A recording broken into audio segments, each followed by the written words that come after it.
Assalamu alaikum. Today we discuss some very deep question people have in their mind. Many times they ask, who made God? I think it's good to clear up so that your iman get increased, your faith become firm, and you can really find out in your experience who is what is God and where is it or what is it or who is it very clearly so that your path become very simple and you can prosper in your spiritual life. Also, you can reap advantage so that you do not get confused by the words or by the sentence of some people by their lecture that who try to confuse people, so that you listen carefully till end, you will know the answer that who created God. As the human mind, we experience the world, we think that everything is created. One thing is created from other thing. One thing is depending on other thing. Things are very interrelated and dependent. Existence of one thing depend on existence of some other thing. You are created from your parents. Your parents are created from your grandparents. Such likewise, it has gone up to the chain many millions of years or generations, so that to sustain our body we depend on water, fire, earth, air, many other things. So one thing is created from the other thing. So human mind naturally asks, okay, who created God then? This is a very interesting question, and it should be very clear in your mind so that you don't get confused in next time, and your confusion should end after seeing this video, and then forever it should go away from your mind. If you do not understand, maybe you can put up a question so that we can reply in the remark review. So the question is, who created God? First of all, the answer is God is not a created item, is not a thing. So if you think that somebody has to create God, it itself is the vain, false, and is untruth.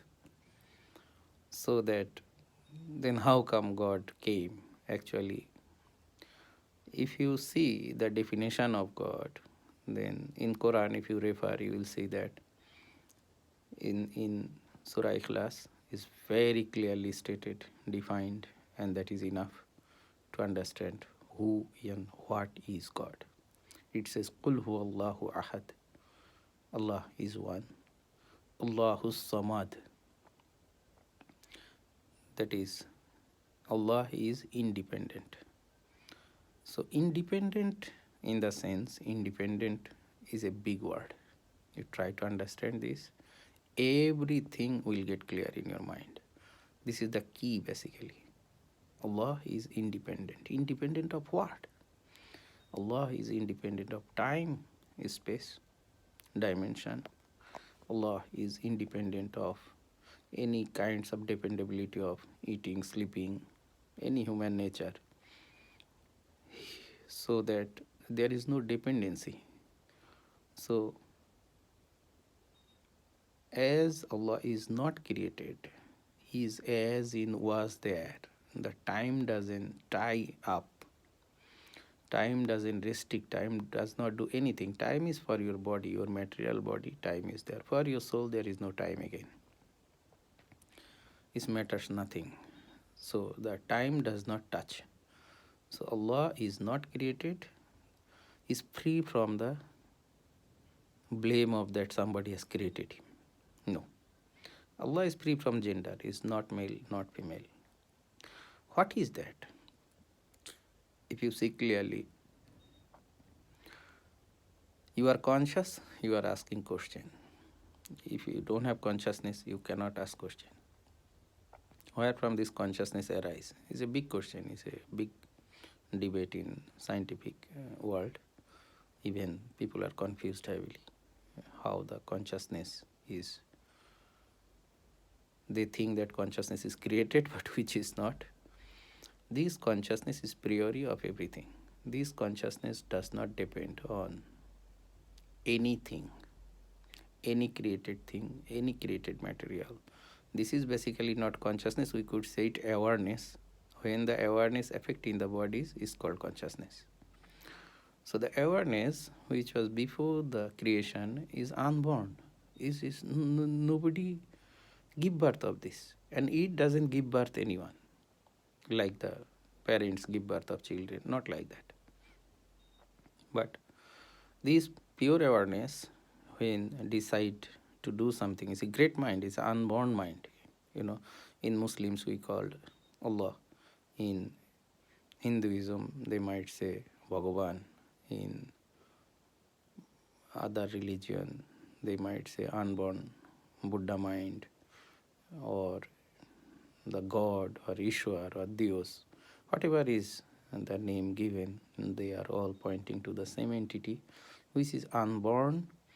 And this consciousness was before the creation, and it pervades through all creation, and also it will persist and remain when the creation is destroyed after certain time frame and period. It will remain as it is, so nothing can touch it. This consciousness is the real frame, substratum, or the real base of this whole universe, either material or immaterial. But this unborn, untouched, and uncreated consciousness, how does it exist? How does it persist? How does it evolve? That no one could ever get through it. But the truth is, there is no, as the consciousness was not born, it will not die, and it is heavily related with you, your consciousness. You have borrowed that consciousness and acting as a human being. All the animals, all the sentient beings also borrow the same consciousness, as if we are swimming in the same pond of consciousness, but many people are not aware about this. So the consciousness is the priori of everything, and there is nothing beyond this consciousness. Even Max Planck, who, Planck's constant, he was a great scientist, he said nothing beyond this consciousness. And this consciousness is the basic. You cannot divide it, you cannot go beyond it, and this is uncreated, and it is like that before the creation, it will remain after the creation, and transcends the whole creation and pervades whole creation. Means if you see anything, it's a book, it's a tree, it's a piece of concrete, it's a human being or a animal in the jungle, or in the piece of like vacuum, wherever you see, there has to be the consciousness first, the presence of consciousness or the awareness first, and then has to be something else. This awareness or consciousness knows how to play with the energy, how to grow it, how to make it, how to change it, how to manipulate the energy, and then make the visible universe, and how to vanish this visible universe to bring up to the energy level, and how this energy, initially the huge energy in the universe, is produced, grown, that is well known and all well controlled by this pure consciousness. So you and me are using the same consciousness, and we are just thinking that this is my consciousness, this is the main fault. When you really understand, your knowledge increase, so you know that, oh, this consciousness is my consciousness. There's nothing called my consciousness, but it is the total consciousness, and we are enjoying this. So you become more aware, and this doesn't happen easily. This is by the ego, or the, it's called the nafs in Arabic. In English it's called ego, or the personality, or thinking that I am a separate person from this universe. I am just independent person. So this kind of thought always give us a sense of separation. This sense of separation is the main problem to realize this pure consciousness, or what is it. This pure consciousness is named in different religion, different societies, different places, in different names. Like in Islam it's called Allah, in Hinduism they say Bhagavan, in or Brahma, or some other religions, in Buddhists they say unborn Buddha mind, and then Christians they say God. Many other names are there, so that it doesn't matter, they are all pointing to the same. You can say the many names of the moon, but as you are pointing to moon, that is only moon, there is nothing else. So the pure consciousness is unborn and it is independent. It doesn't depend for anything. There's only one thing, one entity in this universe. It doesn't depend on anything. So the thing, like it doesn't depend on any created material. So it's already unborn, exists forever, and there is a possibility of every human being to experience this. This is important. Rather than accepting this as theory, or I am saying, or somebody else is saying, some gurus or masters are saying, or some books are saying, don't go by this. You have the full potential to grow, to experience in this pure consciousness, and then you don't have the question left that who created God. Until you have experienced this, you might have the question still mulling in your deep in your mind, that who created God, because you are thinking that everything is created, so God has to be created. So this is wrong. It's an uncreated entity. A consciousness always remains. This is the substratum, you cannot go beyond it. So there is no point of asking that who created this. And that is the any created material, you might see the priori has to be the consciousness. It's like the great screen, universal screen. If you take sample from a space, you will see that, oh, nothing is there. This is simply you didn't understand anything about this space. The space, if the scientists look, they say lots of energy, many fields are intertwined, interwoven, and remaining at the same time, where we see nothing or we understand nothing about this, but there's a lots of layers of energies and fields, and there is pure consciousness is already there. So wherever you go, how long you go beyond this universe, or inside this universe, or inside a tree, plant, animal, wherever, this field and this consciousness is always present and ready there. So you cannot do any harm to it. There is no way this, like atomic explosions or any kind of disturbance, it does not harm it. Nobody can harm it. It is beyond any harm. Like the pictures cannot harm the screen. So the conscious screen is the very basic of this universe, and there's nothing beyond it. And this has got clear mind, creative mind, how to do it and how not to do it, what to do it, when to do it, all this. Like your mind is very smart, human mind is very smart, it can create a mobile phone and things like that, and satellites and many other things, which is so useful. But you are using that consciousness and doing all this, that you don't know. So when you know that pure consciousness, it doesn't need any body, it doesn't need any food, water to survive. It's just like your own soul, and this doesn't need any food, water, or anything for survival. It just survives by itself. And your soul also not limited by the time frame. Where from your soul came? It came from the pure consciousness, nothing else. So with this realization, you will be finding some answers, but finally, still, if you are confused, maybe you need to ponder upon this matter or ask questions so you can reply. And the main problem of understanding this is the ego. I said the separate individual entity as we feel every day. So that is the main problem. once we override through meditation, prayers, and different techniques, so that you directly get connected. You are already connected. You don't have to connect with this pure consciousness, because without connection you cannot live. So when somebody asks Isa alayhi salam, can you prove that you say God is always here present? He used to move his hand and say, you see, I can move hand, and this because his presence. So these simple things normally people don't get. That's why the somebody asked that, okay, mm, if God is everywhere, why don't I see? And so they think that whatever is being seen, that is the only thing in this universe, and beyond seeing, there is nothing. In this space, if you see there is thousands of signals, you don't see anything. Does it mean that it is not there?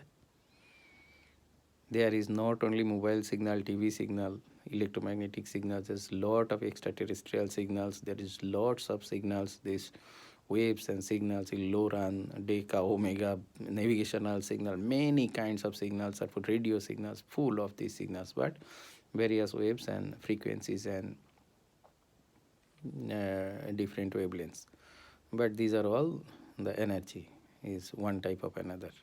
It's if we see light, visible light is a very small spectrum, but the light in other dimensions, I mean other wavelengths, there is light, but your eye don't see. That doesn't mean there is no light. That's why sometimes they say, okay, pure consciousness is pure light, but pure light doesn't mean that it's white light which is visible to your eye, so that you will not be able to see.